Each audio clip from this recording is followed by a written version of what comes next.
talking, and then I'll just say something that Hunter has decided is just inappropriate enough to force to be the intro of the show. And I'm like, God damn it. I didn't even know he hit the button. Either you say something wild or Skipper just says something inexplicable, or is usually what I'm looking for. But I mean, that's the bad thing. If you let me riff long enough, I'm like, it's just gonna become inappropriate.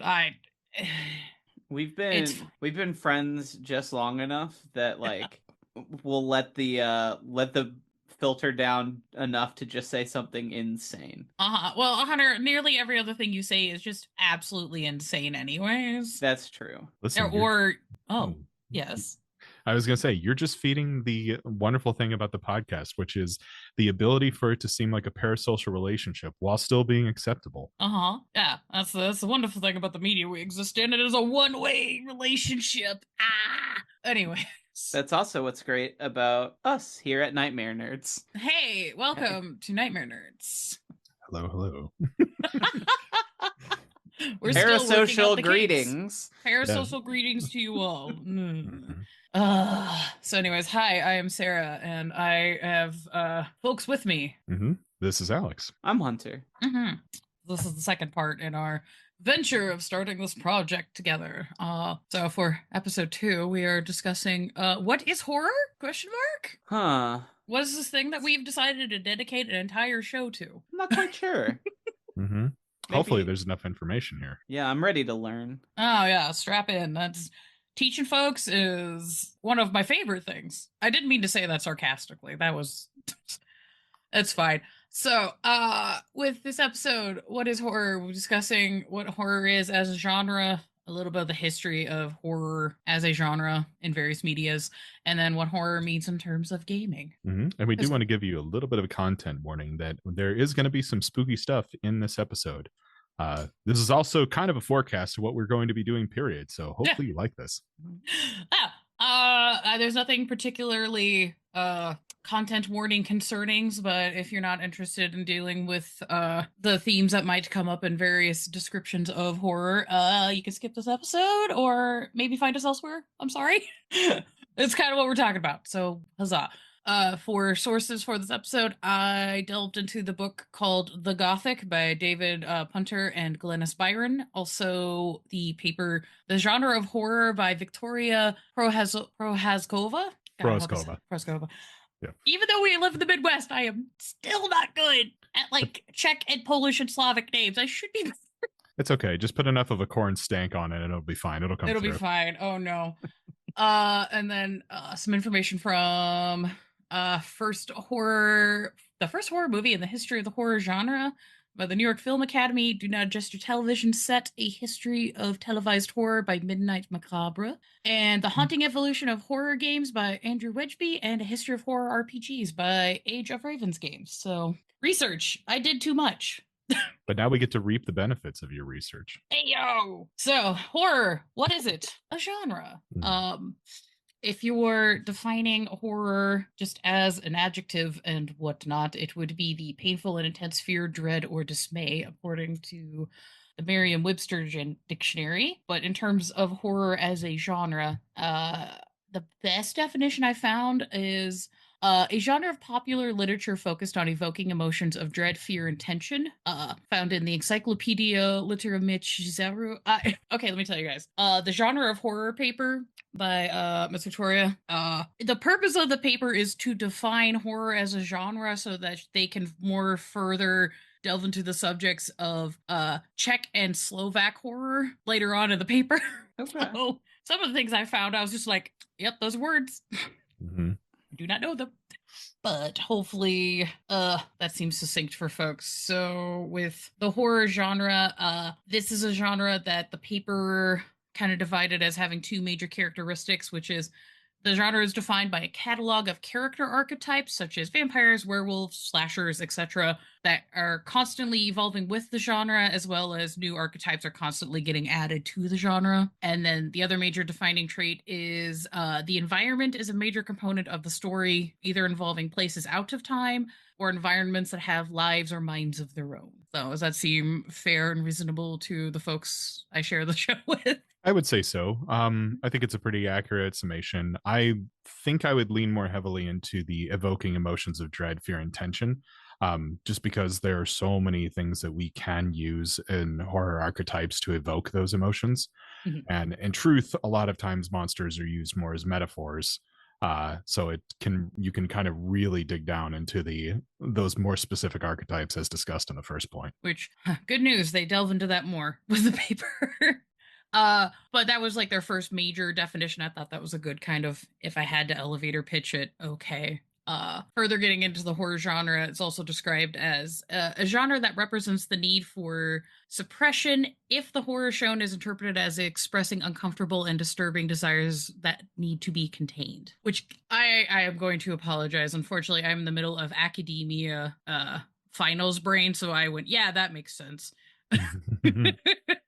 To break that down a little bit, it's horror as a genre is something that allows for people to express and explore uncomfortable or disturbing things that they normally would need to repress. Okay, that's not how I took that, but that makes a lot more sense. I'm sorry, how'd you take it? I'm so sorry. I took it as almost the opposite, as in let's see, what's a good way to put it, as in a way to like represent what the author viewed as a need to suppress certain behaviors or thoughts or ideas, whereas the monster represents the thing that needs to be suppressed. I mean, I think that's true too, but that is, like, oh no, the vampire represents capitalism in the form of bad landlords. You know what I mean? Mm-hmm. The author could be saying we need to suppress that. That's kind of how I read that sentence. But I think both statements are true. Yeah, it's a way to explore things that are like, oh, this is taboo, or things that should be taboo and harmful in a way that is like separated enough from yourself that you have the space to explore it without getting too psychoanalytical of yourself, if that's a way you want to go about it. Because that's a big thing with horror too, is the ability to consume a story and put yourself in the place of a character who's been through something awful and then come out on the other side. Hell yeah. With that kind of definition, they gave us like 3 different categories of horror that a lot of the genre kind of falls into, which is the uncanny, which will contain elements of supernatural, events that seem unreal, impossible, or irrational, or events that follow the laws of a rationale, but are incredible, disturbing, unusual, shocking, unexpected, or unique. The paper gave the example of Psycho, like the 1960s film, because I just saw this movie, Sinners, I think fits really well with the uncanny, where it's a world that does have some of its own supernatural rules, but it's overlaid on top of a world that's very similar to ours. So you kind of just get this juxtaposition of things that cannot be explained with things that are very grounded, and the uncanny kind of exists in that like awkward tension between the two. The next category is marvelous, which is seemingly irrational and incomprehensible phenomena that can be explained only by accepting the second layer of reality, which would be the supernatural while the story lasts. The text gave the reference of Dracula. So these are horror stories where there is a supernatural element, and the only way to kind of overcome or deal with them at all is you have to accept its inherent irrationality, which is something that's explored very, very well in the Robert Eggers Nosferatu, where the only way they're able to defeat the monster, spoilers for an over 100-year-old film, but the only way to defeat the monster is you have to accept the logic of the occultic, like, we have to have the maiden lay with death, and then death is defeated. Which is compared to the uncanny, there's not really a defeating of the uncanny, it's just kind of there, and you're just like, well, that happened. You can also even look at it in comparison to what you guys also know of. Marvelous seems to be more of the big bad character, something directly identifiable while still possibly existing within a modern world that we understand. Whereas the uncanny is just like World of Darkness. You are in the world, and there's awful things that happen behind it. If you start to dig a little bit more, you start to uncover them. And that's kind of where I think they're coming with the idea of comparing it to Psycho. Because if you don't know what's going on, Norman just seems like a weird guy who lives with his mom. Mm-hmm. So, and as you start to get into it a little more, then you realize what's actually happening. And, poor Norman. Norman, sorry. Did I say the wrong thing? No, you did. No, you said it correctly. Okay. You're good. I was just like, oh, that poor man. But I also have had a weird enjoyment of the Psycho franchise. Yes, that film is a franchise. There's so many sequels and the television series. It's crazy. The Vince Vaughn one is wild. Do not like it. You know how I didn't say it was good. I just said it was wild. Oh, it is. It's wild. Imagine having the audacity to be like, I'm going to take this classical piece of cinema and I'm just going to recreate it frame for frame verbatim. I didn't even know that existed. I honestly just knew about the first one. I knew, I knew about the series because I recognized the guy that they got to play Norman in that one looked exactly like him, but I didn't know that there were sequels. Oh yeah, there's sequels to Psycho. There's actually a sequel to Psycho where the actor who plays Norman Bates actually directs the sequel and acts in it. I think it's like the fourth one in the series. I'm sure that movie was marvelous. Just by that description alone, I'm sure it was incredible. It's actually not as bad as you think it's going to be. It's a little cornball, but I enjoy it. But yeah, the last category before I get too off the rails is called Fantastic, which does not allow for any clear explanations of the irrational, raising doubts and hesitations between the natural and the supernatural alternate, which the recipient may or may not share with the character. And the example in the paper was the film The Shining. And these are the kind of horrors where it's not 100% clear if the supernatural is actually happening or not, but it's still spooky. Oh God. I'm trying to think of another good example of this, and my brain thought of the Leo DiCaprio film, where's Shutter Island. Yeah, Shutter Island's a good comparison. I would argue that Hellraiser is as well. Yes, Hellraiser would be Fantastic. Pan's Labyrinth, I think, would also work. Where it's like there's fantastical elements, but those are all metaphor, not actually. Donnie Darko. Yeah.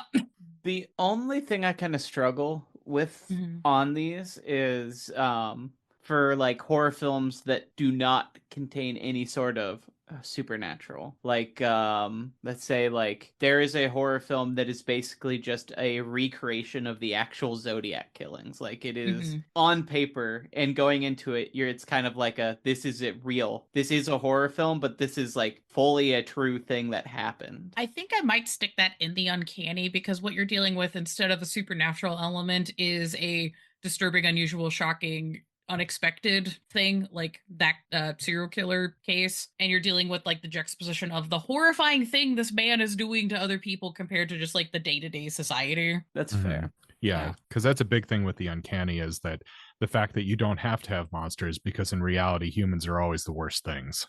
It's just more and more surprising on what they get up to. Yeah. Where you're just like, I didn't know people could do that. And you're just like, oh, baby girl. So, with that kind of genre explanation, like it's hard to find like neat definitions for horror, because it's a genre that's a very, very wide envelope, and there's a lot of subgenres, and then horror also like interjects into other genres, and there's other genres that will use horror elements in them. So that was me beating my head against the keyboard for a week going, how do I do this in as simple of terms as possible without, it's like trying to define a chair. Like everyone knows what a chair is, but then when you start trying to be like, well, a chair needs 4 legs, and you're like, but I have this office chair that's on 1 stick with 6 wheels. Is that not a chair anymore? It reminds me of that English class presentation I feel like most of us has had to give at least once, where you're tasked with presenting a informative lesson on how to do something to someone who's never done it before, but then the teacher just tears it apart because you forgot to say, oh, you need to get a screwdriver. When you start with, all right, so we're going to open the back. Well, how do we open it? Oh, you take the screws out. Oh, well, you skip that step. So I don't know. That's a presentation I've had to give like 3 times in school, and I feel like that kind of falls into that. Communications classes. What are you gonna do? I mean, but that also kind of bakes into the overall point of the fact that there are so many different horror definitions based upon culture, which is that if you have assumed information, assumed information, i.e., whatever it is that is in your culture, then some of these will make a little bit more sense. Like the story of La Llorona may not make a whole lot of sense to somebody who hasn't been in a culture where those types of stories are prevalent, or a person who is Russian getting a lullaby of Bayu Bayushki, which to everybody else is like, oh my God.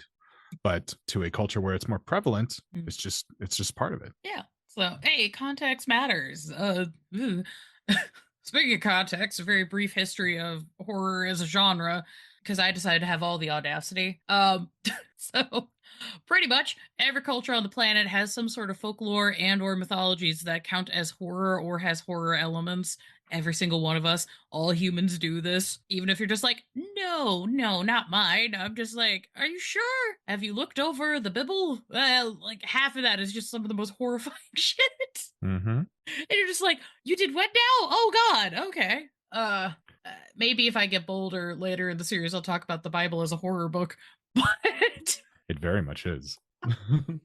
And this is even something that's being created today. Like, we still have modern folklore being created in our world and even for people who live in modern settings, because everybody assumes by the term folklore, you're going to imagine some old timey guy with a banjo telling you a story about the boogers in the woods. Oh yeah, no, like I do have a fascination with like Reddit and YouTube and various parts of digital culture making up its own folklore, things like with SPCs and the obsession with like analog horror and the back rooms and the different like ARGs people come up with.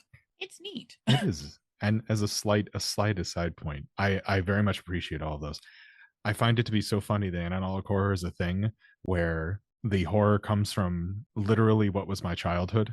It's like, oh no, the tracking is on the screen and it's getting fuzzy. It's like, yeah, you have to hit the button on the VCR or like jiggle the cables around a little bit. This is just like an annoying afternoon, basically. Imagine the percussive maintenance, just like yeah, exactly. Clearly, you've never seen a tube television. I mean, yeah, there's even in the context of when tube TV was just the standard, there was a lot of really good horror things that played with that. The classic of Videodrome for me, I'm just like, yes, nod.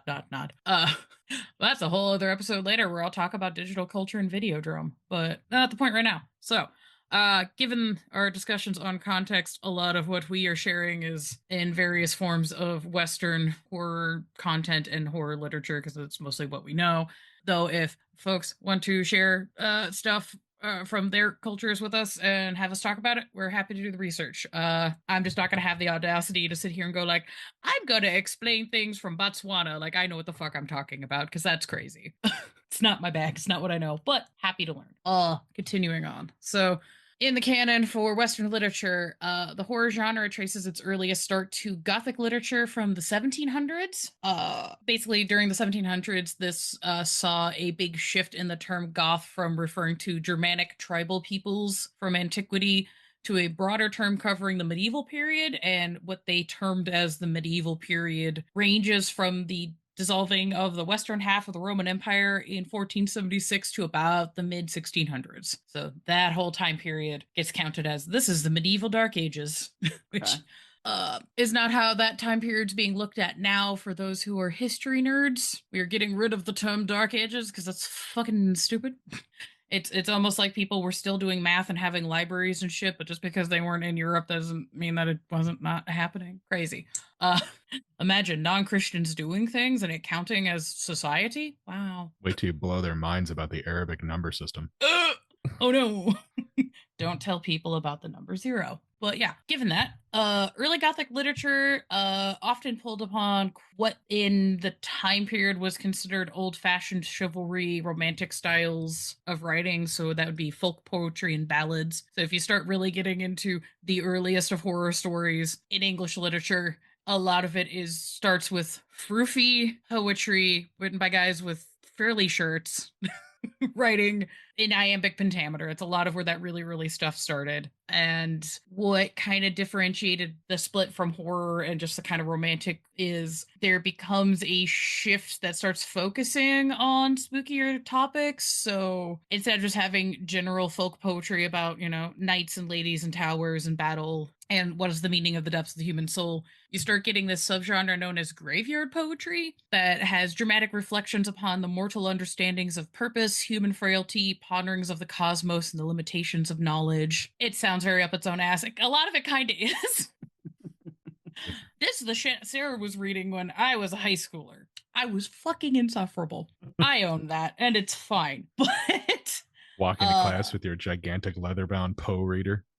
Bro, I was reading Byron and shit. The fuck you talking about? Getting some Edmund Burke in. Like, don't get me wrong, I like Poe, but this is like pre Poe at this point. Yes. It's crazy you were reading that at that age, because I'm in my 30s and I still haven't read any of that. So yeah, I had this awful combination, quote unquote awful combination of my parents didn't limit me on having access to any media, but if there's like a movie I wanted to watch and they said it was like too mature for my age range, they asked for me to read the books and the material that like the movie or the video game was based off of before I got the game or the movie, which is fine. But then you end up being in like 6th grade and being like, hi, I have read the entire collective works of Arthur Conan Doyle. No one wants to hang out with that. You're a dick.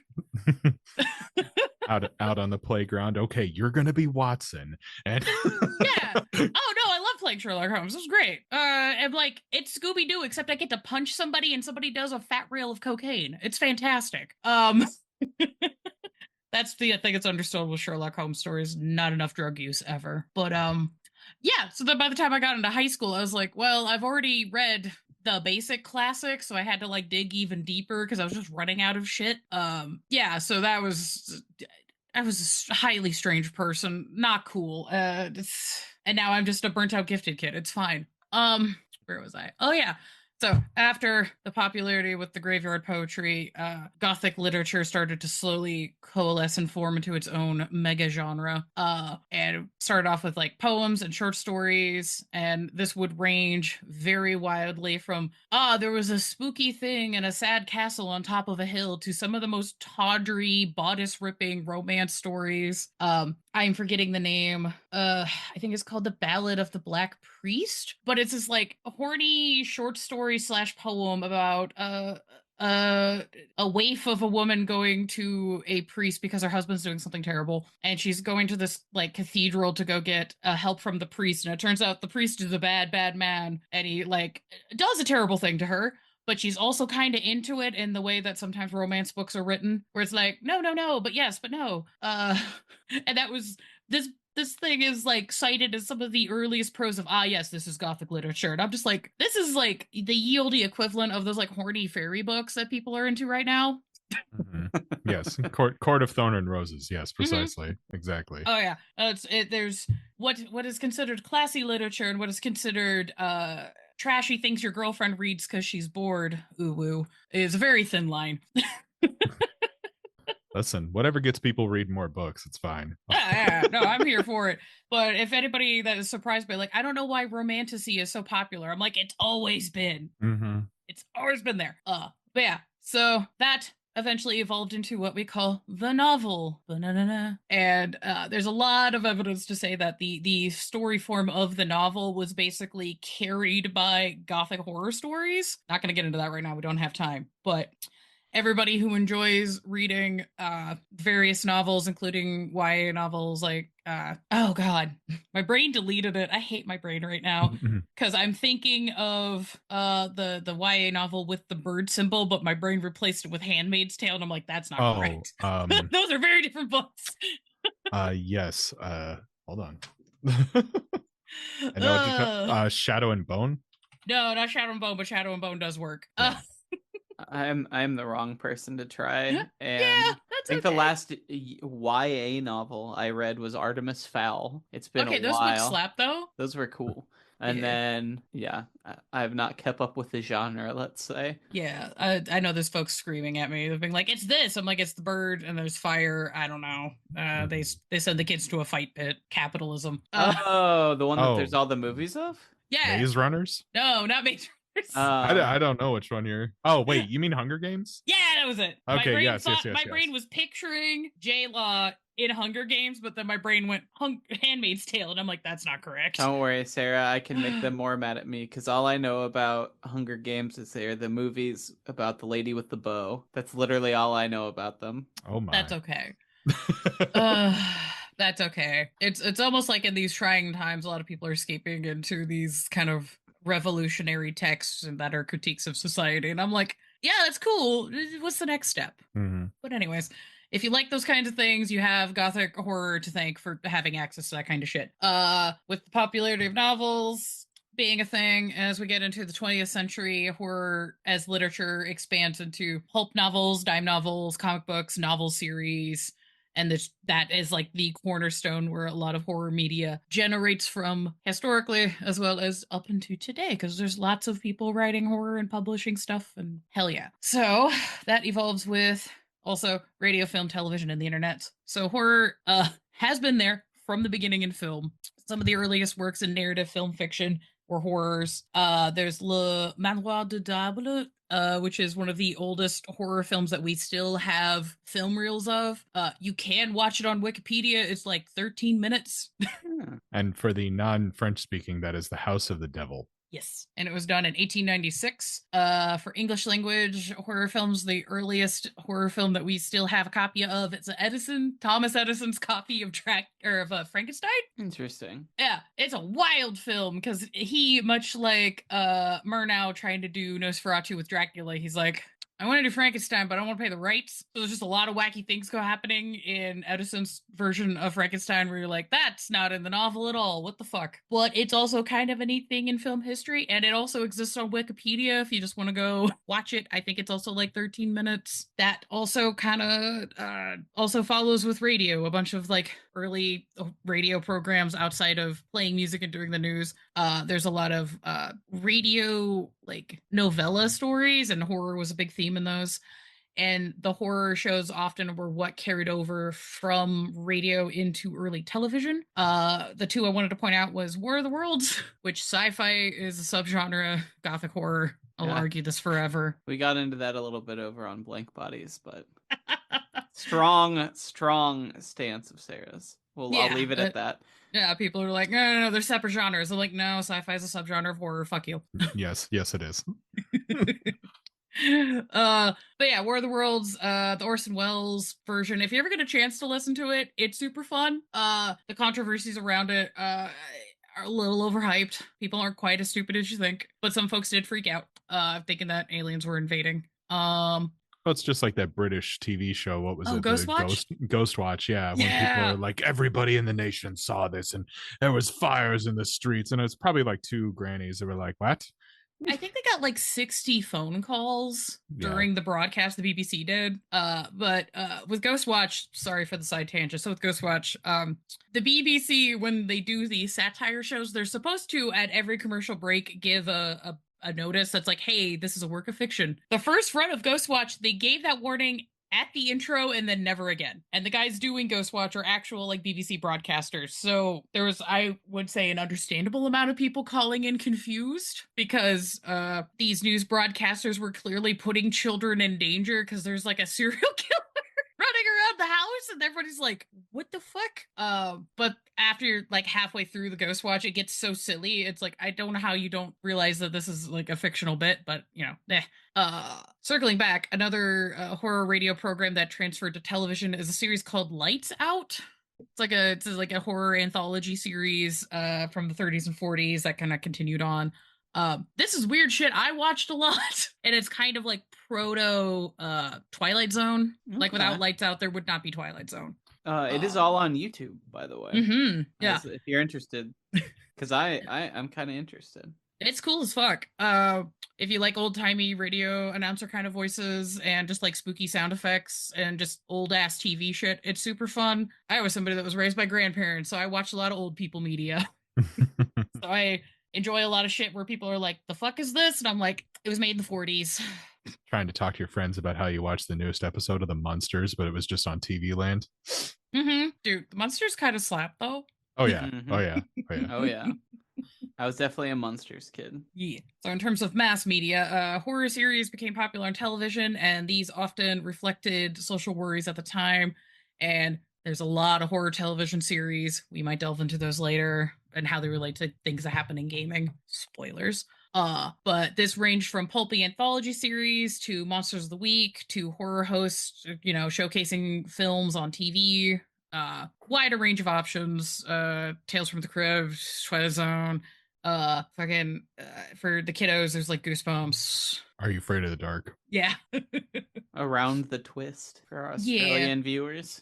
Around That's a weird one. That is a weird one. I think it's on YouTube as well, but bizarre I have show. no idea about that one. Holy shit. I am down to watch more Aussie I enjoy Australian horror, like, as a genre. Like, all of it's been good. It's like Australian children's horror, and it's not always horror. Sometimes it's just fucking weird. But I did watch a bunch of it because there used to be, it's not as popular as it used to be, but there used to be a lot of like online TV stations that would just be run by like fans who would just show, you could just like pop in and there'd be like a chat room and they'd have like a schedule of shows on. Like, I think there's still a Toonami do that where they show nothing but like old Toonami shows. But there was one that would like do all horror, and like during the day it'd be all weird kid stuff. So that's how I discovered that weird one. I think Twitch has kind of taken that place of like people that would show series on Twitch. Like the best example I can directly think of is I can't remember who it was, but somebody had the rights to show the old Doctor Who's and specifically like certain groups. Yes. So they had the fourth Doctor. What's his name? The salami sandwich guy. I don't remember, but that one was good. But they had his whole series, so you got to see kind of the evolution of his character. Tom Baker, there we go. He had the scarf, as well as all the other doctors. So I think that's like a good. And then it's the same thing with like we have the ones where people watch like Mr. Rogers' Neighborhood and like all these feel good shows, kind of the same vibe. Yeah, I haven't been keeping up on like Twitch streams for watching random shit. Because unfortunately, college, not had the time. I'm reading fancy, annoying academic books because I am an asshole. But I have enjoyed. I have a Shudder subscription, and Shudder has a thing where they're just constantly running films and series just on at random, and that's been kind of nice because sometimes they will put something on that I would never normally look at, and I get at least a little preview to decide if I'm like, oh, okay, I'm gonna go find this in the catalog and actually save it to watch it later, which has been kind of cool. Also, just Shudder's actually worth the money, low key. We are not sponsored, but I'm just saying for the money that it costs for an annual sub, it's kind of worth. Anyways, back to horror films. A big thing with horror as a genre in terms of like film and television is a lot of studios would crank out horror films and horror series to raise funds for their more prestigious projects, or horror is a space where experimental directors would be given space to do whatever weird fuck shit they wanted to do. It's a little bit more common in film than television, but yeah, a lot of studios, Hammer, this was a big thing. A24 does this, Neon does this currently today. I mean, horror has always been a moneymaker too. Like, it's always been very popular. I think that's worth pointing out as part of that too. Is like, they're doing that because you can kind of get away with it because people are just into it. No matter what you're putting out, people will watch it. Yeah, it's like people are interested in horror, and then also in kind of Western canon, horror is kind of looked down on as like not as a quote unquote good or legitimate genre compared to drama or tragedy or romance, which is really crazy to me. Really stupid. I think that my least favorite modern term is quote unquote elevated horror. There's always been fucking intelligent horror films. Just because you have a parasocial relationship with a film studio doesn't make their movies more intelligent than other films that already exist or are being made by other people. Well, it's also because people expect horror, especially in a modern day, to be just slashers, which is such a small niche portion. And in reality, a lot of things with horror is like, they know that, yes, it's a niche group of people. Not everybody's going to enjoy it. But because they have these chances for experimentation and innovation, sometimes it just lands. Like, yeah, those people are going to go see it. And then maybe sometimes it'll be good enough to get other people to see it too. Yeah, like in terms of film history, I have run into like some media analysis kind of there's a lack of exposure on horror because a lot of times when people are talking about like cinema and actual, good cinema, they'll talk about Coppola and various other Spielberg and these quote unquote prestige films. But when you're getting into like media analysis and culture, a lot of people that were doing the innovative things or pushing back against issues like with the Hays Code, that a lot of that comes from horror and porn. So weird intersection between horror and porn. It's almost like we're afraid of fucking in this society. It's weird. It could also be that there's the intersection between the part of your brain that feels fear and the part of your brain that feels arousal. But anyway, that's episodes later. But that's episode 69. Yes. Ew. I mean, look, if we could land the script so that if we get to episode 69, it's the fuck episode, I'm doing things correctly. I don't know if we want to wait that long, but I feel like it's kind of core to the genre. I don't want to, but that's like one of the biggest complaints that people who don't like the genre seem to have about it is like how sexualized it is. And there is a conversation to have about sexualized violence and how we interpret that, but especially in like the 80s, 90s, that was a very, very big thing. Oh, you mean during a health crisis based around an STI? Shocker. Anywho, well, I think no ramifications. It's also, I think part of it was like, well, we're already getting an R movie because we've got like a graphic stabbing. Let's put some tits in there. Yeah. Well, it's like so a lot of it's not even what was even necessarily well thought or added to the plot, but it was kind of just like we can do it. So yeah, there's something to be said for planned projecting of societal fears as well as just subconsciously doing it and then looking back at culture and going, oh, but yeah, and continuing on, I find when we get into horror media, like with film and television and whatnot, there's an interesting thing that happens with kind of the rise, paralleling the rise of like internet culture is also the rise of like prestige television, quote unquote.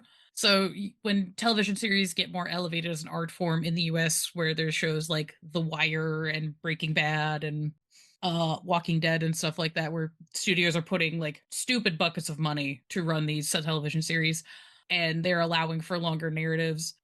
When those shows intersect with horror, you're getting much more graphic horror and it's becoming way more accessible through streaming platforms, through the mode of doing binging, which I'm not entirely sure what that means for us as a culture and a species quite yet.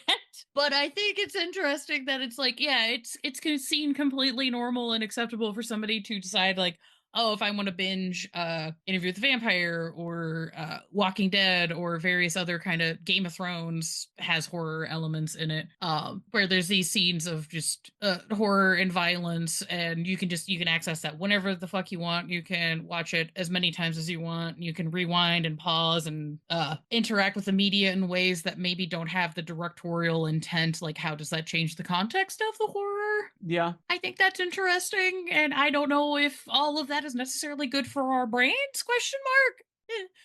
There's that, and how it changes how you interact with older media. Like, to watch the X-Files when the X-Files was on TV, you had to show up at a specific time and sit down and watch it, and then you'd have to wait a week till the next episode, and then you'd have to wait 6-8 months for the next season to start. Seasons were a lot longer back then, but they're like 24 episodes per some of those seasons, but like there was a pace to it. It was like you take an episode in, you feel those feelings, and then you go.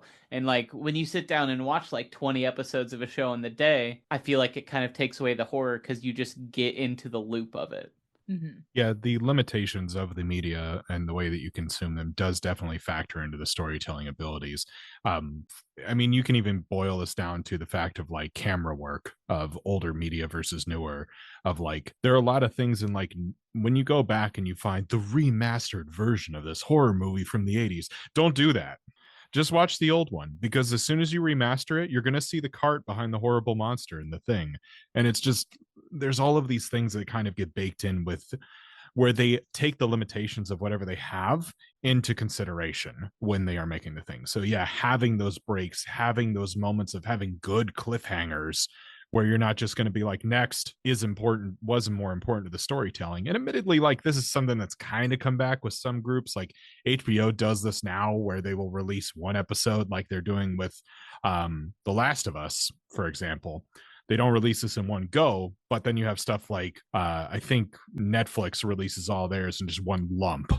And I think that it does make it a very different consumption. Yeah. I mean, even with some of the shows like X-Files, like a lot of them would have 2-part episodes. Like the intent was to leave you on a cliffhanger that you would talk about at work the next day, and people would like sit online and like wonder what's going to happen. And nowadays it's like, oh, I wonder what's going to happen next. Oh. And then there's the discourse online afterwards. I also think there's kind of an interesting thing for remastering and like what that means in terms of like horror storytelling.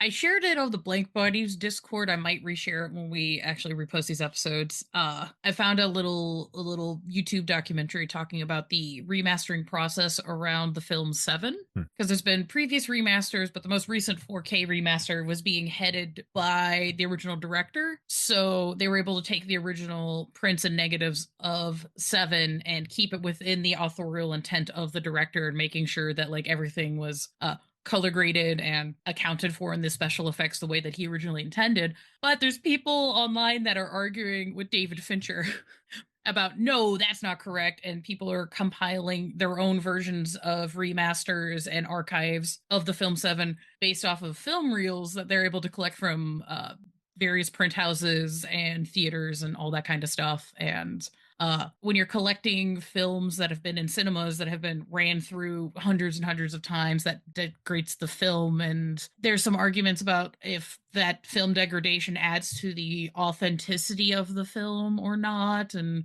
how that might affect the storytelling of, you know, a horror film or a drama or a sci-fi film. Yeah, because they did that with Star Wars as well. Oh, yeah. And like even going back, and I just rewatched the original trilogy, and like it is so jarring to see the CG characters just in there.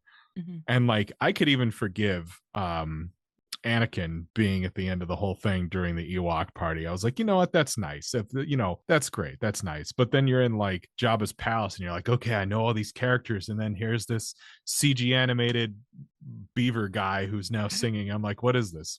Where did this come from? What's going on? George, you went too far. George. Yeah. It's like I can clearly see this person is in a suit, and then I can clearly see this guy who looks like he's a character from the Food Fight movie. This is terrible. Yeah. Oh, it's not a good time. What's crazy is that actually just made it in the news, funny enough, Star Wars. For the first time in 47 years, the original Star Wars, with its original cut, is being shown at a film festival this year. Oh, damn. Yeah. It turns out the British Film Institute has had a copy this whole time, and so they're going to be showing it at their major film festival. And like you can find it. I bought my friend a bootleg of all the original cuts. Like fans like copied those forever ago, and they've been out there, but this is like one of the few, because Lucas like banned it and at one point was trying to destroy all the reels of those original cuts. So that is just happening now. Was that the original cut of the movie, or were you talking about the holiday episodes that he was also trying to destroy? I'm talking about the original cut of the original movie, although the holiday films are great too. Yeah, I was gonna say those are oof. I don't know. Look, I still celebrate Life Day. Look, as much as I love B. Arthur, I cannot deal with Grandpa Wookie with his weird porn machine. Like, no, it's horrifying. I'm good.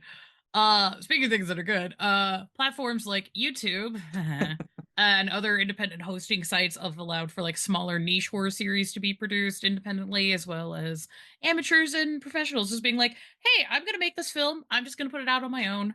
One of my favorite examples of this is the channel Atun Shea on YouTube. He does a lot of like history videos, as well as like media analysis based on like actual like historical documentations and things like that. And he's done his own little filming mini series of just comedy with horror elements. It's like, I love Checkmate Lincolnites. That has a whole thing where there's like zombie Robert E. Lee coming back from the dead due to Nazis with lightsabers. But he's done a serious like period horror film called The Sudbury Devil, where it's all like colonial New England, and he hires like actual indigenous actors to portray like their tribes in the film and all sorts of stuff like that. And it's like, hey, this is cool and fun.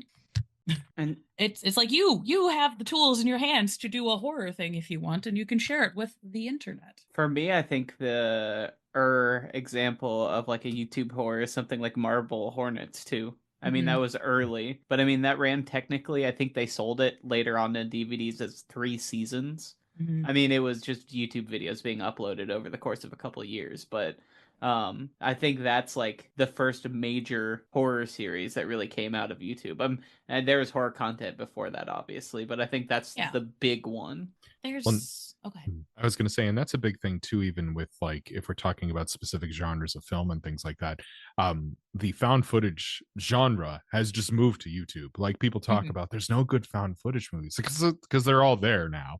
Like you can find these people who make these different. They can be running around in the woods making things that even if they seem like low budget, because most of the time they are, that's where the birth of the analog horror has come from. And it's kind of an idea that's based off of like we talked about in the previous episode of things like Blair Witch Project, which is using the unknown to make things scary. You don't have to have super good graphics to make something look freaky. You just have to have your friend put his foot out from behind a tree and rustle some leaves around and then run away. Yeah. And then everybody else just fills in the rest. Yeah. And for like, I also just enjoy that there's like community, like folk art horror things happening on the internet. So there's all the stuff that goes around with the like the SPC projects. I've seen some really good independent like film things done by people that are fans of the Magnus Archives. So like the Magnus Archives team does their own thing, and then the fans have just been like, what if I take these queer little psychos and I just made them crazier on my own with my friends and like handmade costumes in a dark hallway? And I'm just like, honestly, some of these are really good.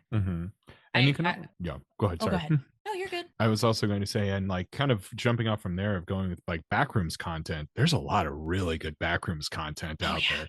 And to kind of shout out one of my favorite creators by the name of Kane Pixels. There's just one guy who's a VFX artist and just makes these like amazing videos, because you can have those low budget, but you can also just have people who are like, I work in this field and I just want to make something spooky with my VFX stuff. So here we go. And it comes out and it can be fantastic. Hell yeah. First step being kind of good at something is kind of sucking at something.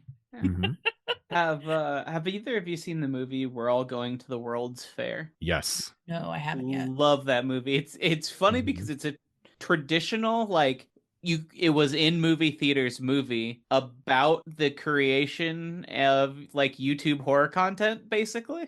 It's, I believe, the first film by Jane Schoenberg, who did I Saw the TV Glow, which I think a lot of people really got into recently, but this is their movie before that, and it is excellent. Sick. I liked it more than TV Glow, but they're both great films. But hell yeah. It is very good. It also takes in this, like, you're watching this character who you feel like is deteriorating, when spoilers, when in reality it's just an RP of this greater community that they've created. And so like that's a big part of it too, like you were saying, with this establishment of communities and whatnot. It takes an interesting turn near the end, but yeah. Oh, almost forgot another like horror, but in the kind of like uncanny what the fuck is happening thing that got really big on the internet. Don't Hug Me, I'm Scared. Yeah, I remember people were really into that. It's like there's still things in it that come out that I'm still just like, oh, this is cool when this happens. So yeah, that involves puppets. Horror can be all sorts of things. So slowly narrowing on to what the show's actually supposed to be about. So video games with horror. Horror's been there since the fucking beginning, pretty much, for video games. In system as early as the Magnavox Odyssey in the early 1970s and the Atari in the early 80s, there have been horror games in video games. Many of these really early horror games were based off of classic literature or like pop culture icons. You mostly get literature references with the very, very early, very pixelated games. And then kind of as we get through the mid to late 80s into the 90s, where there's more merchandising, you start getting horror franchise. Now it's in a video game format. There's hundreds, thousands of these things. I can't cover them all. I'm not going to, but that's just kind of the literary trends over time. And as the gaming technology evolved, so did the stories and the techniques used to elicit the kind of horror. As we get into the 90s and into the aughts, there's more original horror series. A lot of those become more common. And some of these horror series gained so much popularity that they're more popular than film and television for horror, and these horror games will actually spawn their own film and television series offshoots from the game, like Alex pointed out with like The Last of Us. Fantastic video game. As far as I know, it's a series of games. Yes, there are 2 of them. Yes. The best thing to know about the show is Pedro Pascal is in it, and that should get you in the door. Yes. I understand the second game is pretty controversial as well. There's elements of it that are, but that's also because The Last of Us is exploring more. It's less to do about zombies, more to do about the people that exist in the world.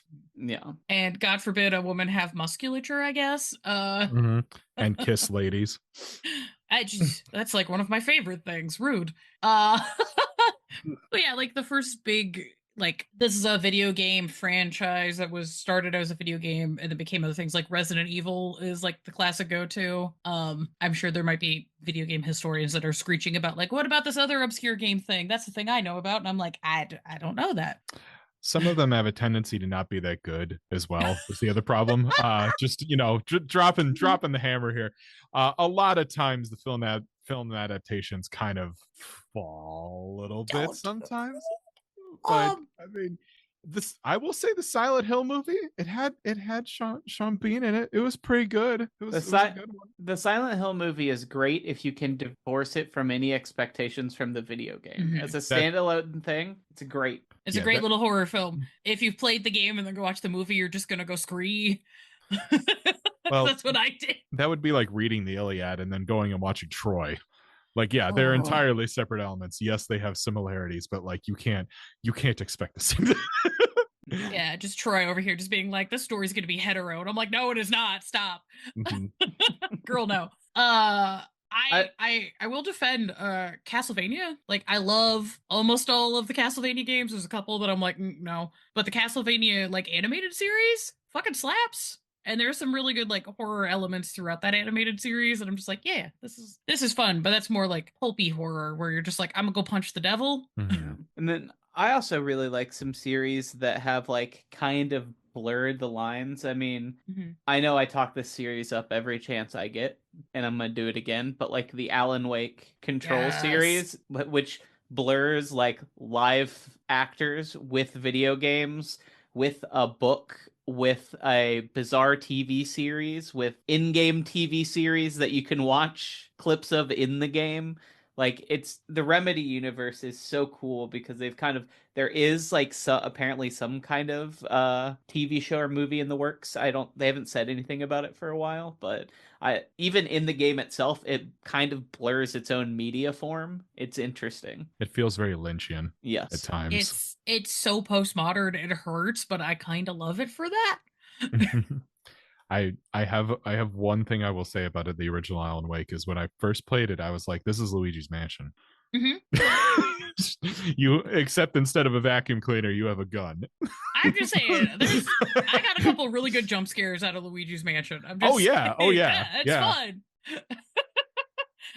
Not all of horror has to be Stab Man escaped from stab prison and his stabbing is an allegory for his own child abuse. Sometimes it is you're a little Italian plumber with a Hoover and you're just hoping for the best. Trying to find your brother running around as a scaredy cat, and then that's giving you empowerment as the player of, don't worry, Luigi, we got this. And then you both scream at the same pitch level when the ghost comes around the corner. And you're just like, get out of here, you round ass bitch. No. I love Luigi's Mansion games, but Alan Wake did come out a year before Luigi's Mansion. Just Luigi's Mansion is a ripoff of Alan Wake. Oh no! But just no one played the first Alan Wake until way later. It feels like. Yeah, a little bit. I mean, I'll be honest, Hunter. You're like the one Alan Wake stand I have in my orbit. Which is fair and good, and I'm glad that's your mantle, that you will die on that hill. Maybe I'll share my thoughts with you at some point about it, but that won't be for here. At some point, we might have to be like, can we make an Alan Wake TTRPG thing? Who knows? Is there one already out? I don't know. There is. Oh, God. I didn't know. There's one that's like it, but we can get into that with our next covering topic. Hell yeah. So the history of TTRPGs with horror. TTRPGs kind of as a game format has run pretty parallel to video games, which is kind of interesting. I understand tabletop roleplay games have existed technically for way longer due to tabletop games coming from ye olde military guys what planning battle strategies. Mm-hmm. I know. I have said the actually push the glasses up the bridge of my nose bit. Anyways. So tabletop games and video games are pretty parallel with each other. So while Dungeons & Dragons may have had horror elements and was published in the mid-70s, the first actually like popularly accepted horror tabletop game is Call of Cthulhu in 1982. If there is a game that came out sooner and I don't know about it, I'm sorry. Please let me know. But from pretty much every source and every person I know, Call of Cthulhu is like the first horror tabletop RPG game system that's like dedicated to horror. That's explicitly what it's for. I was going to say, Alex, please tell me if I'm wrong. I mean, I think in the popular release, you are correct. I'm sure that there were zines and things like that came out. There was probably somebody who has made a version of Dungeons & Dragons, especially off of AD&D, that has more horrific elements. I mean, we saw that come out later too, but granted, I'm pretty sure this was after the 90s of things like Planescape, Dark Sun, all these other settings within D&D. But yeah, I'm sure there were smaller ones, but I believe you are correct in that Call of Cthulhu was the first one to really like step forward and kind of bring their popularity forefront. Yeah. And it's kind of just like reading through the history of like horror tabletop gaming, just like it explodes in a way that you're just like, this can't get bigger, and then it keeps getting bigger, and it's like so there was like D&D has like some horror elements and some spooky things, but nothing's like quite dedicated for horror until we get the Ravenloft setting that gets dropped in 1990. The only other like major publication between Call of Cthulhu and Ravenloft that I thought would be worth noting is GURPS put out a horror book in 1987. Good old GURPS. I love GURPS. They're great reference books. I don't know if I'm brave enough to ever play GURPS, but they're great reference books to have around. I played GURPS for a while because I was a broke bitch. I've seen it on the shelf. That's my extent of interaction with it. I have GURPS books on the shelf. Never attempted to play them, but they're great to flip through. You just go, oh, interesting. Another major element in the horror tabletop system is Vampire the Masquerade launches the World of Darkness system and the line in 1991. And I also found apparently Cult originally published in 1991 too. I was not aware of that. Yep, originally published in Swedish and French in 1991, and the first adventure that came out with it was the Black Madonna, which ironically was written before the Berlin Wall fell and included the information about the fall of the Soviet Union. Whoa. Oh my God. I think more so in concept when it was constructed, that was what was happening, because there was a recent interview put out with the writers of the original who made the Black Madonna. Oh, sick. That's kind of cool. Mostly what I know about the Berlin Wall falling outside of I really like the movie Possession is because I'm an 89 person. I enjoyed when I used to work at a coffee shop and I had my little gabies around and they would just while out and say some crazy shit. I just loved looking them deep into their soul and was like, I was bored before the Soviet Union fell and just watched them like process that. Yeah, but then they hit you with one of the was life in black and white and have you seen a PS1 in real life, and then you age like Private Ryan in the movie when he's looking at his own grave. Oh, you see, no. The trick is like I don't accept aging as inherently a bad thing. I'm just like, look, I survived shit that you would fold like a goddamn lawn chair. Do not even. This is true. Yeah, as an 89 child, when I was born, my parents were watching the wall come down because it happened around the same time that I was born. Craziness. Mm-hmm. Yeah, I'm the young one here, so it's after you are the baby. I am the baby, but I can't. If I had a time machine, but I wasn't allowed to change anything, I could just view moments. I think one of the funniest things conceptually to me is Bruce Springsteen playing on one side of the Berlin Wall, and that music drove people to riots. It was so inspiring to them. I can't like Bruce Springsteen to me is like the most banal. This is like what my dad listened to when I was a baby and doesn't listen to now kind of music. And just to watch like people riot over him performing Chimes of Freedom seems like a moment that I could not conceptualize as anything but hilarious. Haven't you seen that one from the Beach Boys doing that concert back in like the 70s or whatever it was? And it looks like it's a hardcore show with the lead singer screaming into the crowd, and it's a Beach Boys concert. Well, that makes more sense. Like surf music came out of gang culture. It's true, yes. Like that is more direct. Like surf music is like the forgotten antecedent to punk and hardcore music. Like that, there's a lot of surf music in elements in those. That makes sense to me. Bruce Springsteen, however, with his like little American flag tucked into his too tight denim jeans. Oh, those just really awkward dad pants from the late 80s, early 90s. Ugh. And it's just driving Germans to tears and violence. Listen, the Iron Curtain was rough, okay? Like people had been consuming too much Soviet wave and they're like, what is this guitar? Look, that is the crucible in which Rammstein was like forged in. This is true. And I feel like that makes that band make way more sense. But yeah, continuing on through the 90s, the English version of Cult drops in 1993. And then throughout the 90s, we get titles such as like Deadlands, Tales from the Crypt, Delta Green, Unknown Armies, and loads more. There's loads. We'll get into it as the show goes on.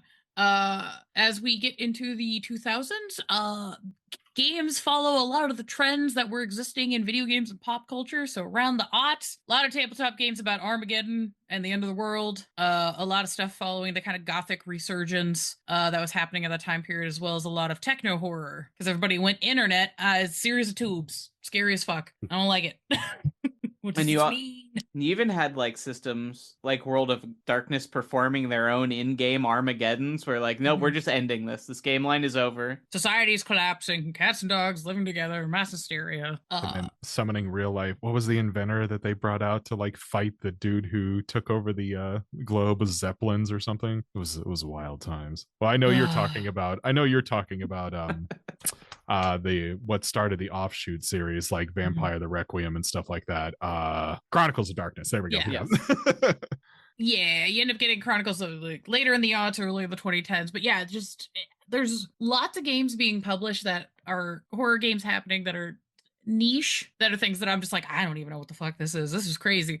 But it's just over and over again, just a lot of Armageddon, the world is ending, a lot of computers are the devil, and a lot of Evanescence-esque cybergoth, just insanity in tabletop games. Also a lot of weird Harlequin clown bullshit. A lot of Alice in Wonderland things were happening in that time. Very late 90s, early 2000s. It's just Alice in Wonderland, period. I don't know what happened.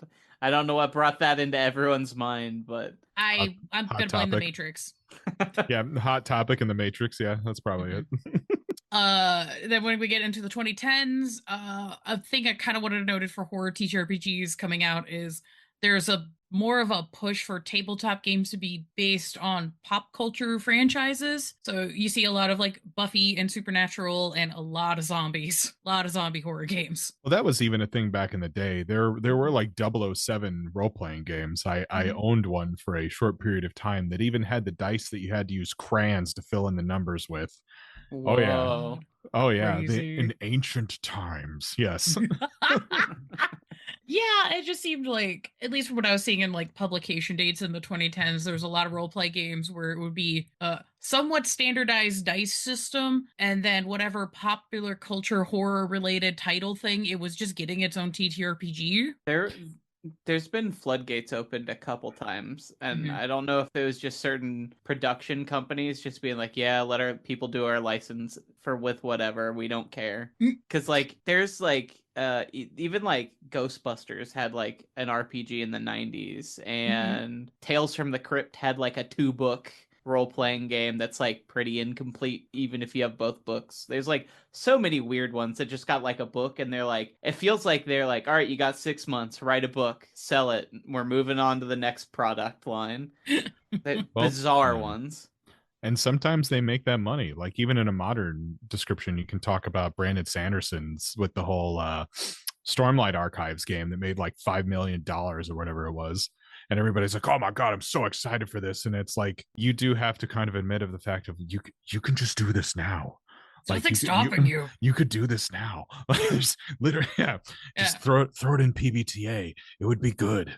Yeah, Hunter and I have a buddy who's been very, very into Stormlight Archives, and when we've worked together, I've low-key just tried to turn our work time into, I want this buddy to give me his recount of the Stormlight Archives. because I'm not going to read it. It's also the only exposure I've ever had to it, and this is the first time I'm actually learning the name of the book you two have been talking about. I've just been taking it in from a distance, like, oh, that's fun. It's just our lad is just so excited to share it, and I'm like, neat. This is Mormon sci-fi fantasy, huh? Interesting. Yes. If you read Mistborn, you're gonna be like, huh. Okay.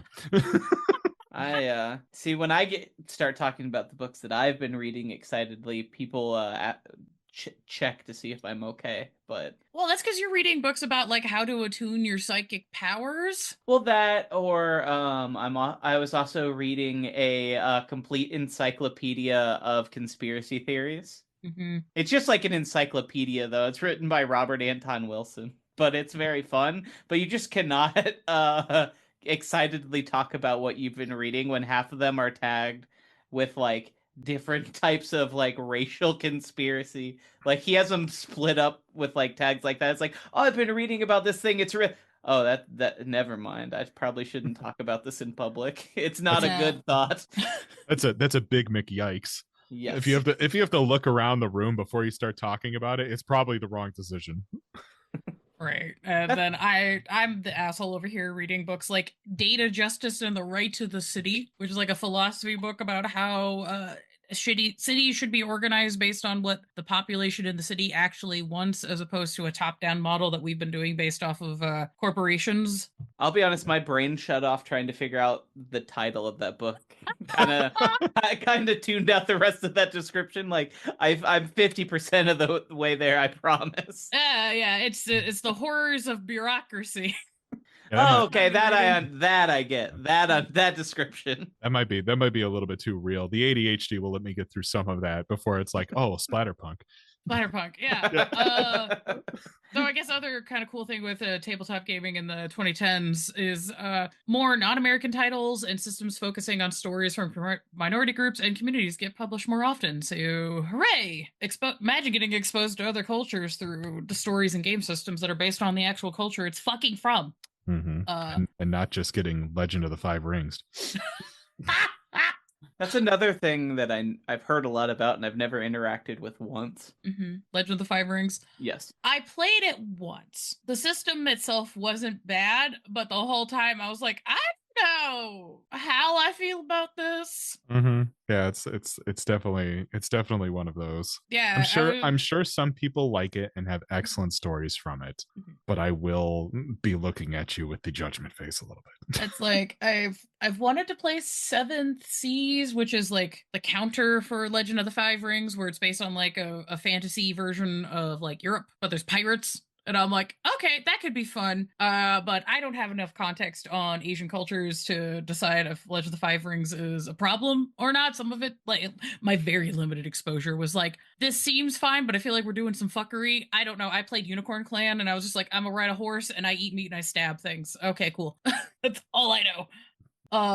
But yeah, continuing on. So COVID was good and bad for gaming. But the big thing I would say culturally that's kind of a note is with the COVID lockdowns, there was the big shift for tabletop gaming getting pushed into the mainstream culture. Because shockingly, everyone was stuck inside and had nothing else to do. And we baked all the sourdough. And then got the resurgence of choose your own adventure and solo role playing.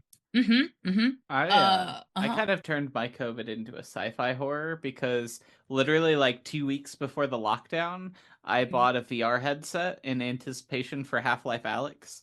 And then I spent probably the first like 3 weeks of COVID lockdown just in VR. And I had to be like, wait a minute, my reality is like crumbling around me. And I sometimes like jump because I thought my roommate's cat was a head crab. I need to like come back and ground myself a little bit. That sounds like I'm pretty sure that's been a movie. Yeah, that's been a subplot in so many like fucking Shadowrun games I have run. What's that Cronenberg movie? I can't remember the name of it. It's the one about like the VR game system, but it's like fleshy because Cronenberg developed it. So of course, was it the newer one? No, it's like one of his later, first like I believe 90s movies. trying to remember. I don't Existence? disbelieve you. Or existence? Yes, existence. Yeah, I was gonna say I've good Google foo. I'm sure I'll find this at some point. This looks wild. That is a great movie. And I can say I guess maybe lived it a little bit, but I would recommend it if you like Cronenberg and like if Shadowrun horror could happen in real life, I guess. Since VR was like maybe this will happen when he made that movie, and now it's like, yeah, VR is kind of boring now. Like we've all done VR chat. We've had enough conversations with furries. We never need to log back onto VR chat again. Wow, this says Jude Law, Ian Holm, and Willem Dafoe in it. No wonder it was nuts. Oh, holy shit. You said the activation freeze, Willem Dafoe. I now have to. Yeah, his name in this movie apparently is Gas. So you know it's probably incredible. Just strange little man from Wisconsin, which is correct. Willem Dafoe's a Midwestern guy. God damn it, he's one of ours. Fuck off. Makes sense. But yeah, so outside of tabletop games gaining mainstream popularity just through access to it, people's combined boredom, and then shows like Stranger Things being like the gateway for non-hobby people to go, what is a D&D? What? With that kind of popularity, a thing that came up with tabletop roleplay games is tabletop games becoming consumable content. So actual play series got really big. Some of them have bigger name actors, and then some of them have very niche performances. And that's a thing you can go engage with today if you want. So even if you don't have the time or the patience to engage with building a horror TTRPG, you can go watch somebody else do it from the ease of computer chair. It's almost like these game formats have become very, very, very accessible to all of you. So hooray. Welcome. Thanks, Internet, and a plague that killed millions. Huzzah! Nothing to worry about here. Everything is fine. It is not like the World Health Organization has said that the pandemic is over. Wear a mask. Yes, always wear a mask. So, with all of that nonsense, where does that leave us with horror and TTRPGs? Sarah's quick capsule kind of on this is horror can be used as a storytelling element or the entire theme and point of a game system. Horror as a genre allows people to tackle taboo, repressed cultural topics, process anxieties, explore curiosities with violence, death, and gore, thrill-seeking, and escapism. Role-playing games allow people to engage with the simulation as a way to engage with a wide array of topics, and this can be done safely as long as these folks that are participating in the simulation are mature players and also have informed understandings of what they're engaging with. And when you put all that together, we are engaging in gaming to share stories, thrills, chills, and give each other the space to dissect moral and cultural issues in a designated space and time. Hi guys, welcome to Horror Gaming. Feel free to yell at me if you think I was correct or incorrect, friendos. No, I think I think that's a pretty good bullet point for it, especially in a modern setting. Yeah, I think it's just a good way of consuming topics. It's also like, it also reflects our current world, which we kind of talked about before too. And especially in modern days, like a lot of our horror games kind of show up in the way of people that are more powerless overcoming things that are bigger than them. And this is kind of a thing that I'm sure we will get more into later, but yes, I do very much agree with your dissection of the horror genre in tabletop. I nailed it. Hey, I got the Axe approval. Fuck yeah. I don't know how much that's worth, but yeah. It's there. Rude. Don't be mean to yourself. Rude. I can have a little bit of self-deprecation as a treat. There. Hunter, do you want to yell at me or hooray? No. This is, as an episode, is a bigger chunk than I would have ever braved to bite off. Just, we're doing the history of horror and across multiple forms of media in an episode. Let's go. So there's a lot of things I could say, oh, we could add that in there, but as like for the scope of this episode, I think spot on. Cool. I was trying to do babies first, the broadest thing, because when we were coming up with the episode list for these first 5 episodes that you can stream once we decide to launch this bitch, please go listen to the other episodes. We're working too hard. But yeah, if I have to work, it's too hard. Yeah, but we came up with the list and we're just like, what is horror? And I'm just like, once I actually got around to writing the script, I had a small existential crisis. Because I was like, that is such a broad question. Why did we do it this way? Oh, no. Listen, mistake. we applaud your abilities and are so thankful for the work that you put into this, because you did come up with a fantastic summation of the topic, especially one that is consumable, given the fact that the rest of us is just going to be us being dorks and talking about games. Yeah. Or other media we love. Like, yes, I will exactly. say pretty much every paragraph had me on my phone being like, oh, I can bring up this thing. And then it's like, oh, we don't have time. I cannot stop this episode this many times. Maybe that can be an extra thing of like us talking about random movies and video games and things. Well, I mean, it's kind of hard to talk about horror tabletop roleplay gaming without bringing up movies, television shows, video games, and literature, because these are like the nexus points for a lot of what gets pulled into tabletop games. Well, yeah, that's how it always goes, especially with like media. Like the rise of World War II games after the release of Saving Private Ryan, it's always going to be the things that we consume and want to take part in and want to participate in are going to reflect from something that we've seen or something that is popular within our space. Yeah. So it's just like I was like, okay, if I'm talking about like horror TTRPGs, I can't talk about that without this other thing, and I can't talk about this without this other thing, and just time is a flat circle. I just need you to stop saying odd shit, that kind of thing. Can you please just stop saying odd shit? No, we're gonna make the car a space for silent reflection. God, I love that show. It's so good. It's so good. Yes. You should, yes, word to the audience. If you are a person who is like, man, I really like Delta Green, I wonder if there's any media. It's the first season of True Detective.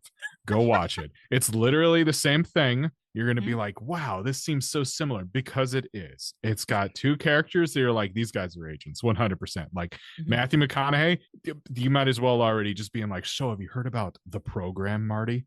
Yeah, first season, fantastic. Skip the second season. Third and fourth are amazing too, but the first one is a Delta Green game as a show. I'm one of the people, I liked the second season, but just pretend it's its own show with a different title and you'll be fine. It'd be great as an HBO prestige one season TV show. But people had expected so much of it coming off the first that it didn't hit for anybody. But I think it stands up on its own if you go into it as its own thing. I mean, I guess I could see that. I came at it from the first season being horror noir with kind of this supernatural element to that. And then thank God Mahershala Ali came in and it was like, hey, I'm going to tell a ghost story in this. And that's what that is. What if I put a ghost in it? And I'm just like, hell yeah, put a ghost in it. What could go wrong with putting a ghost in it?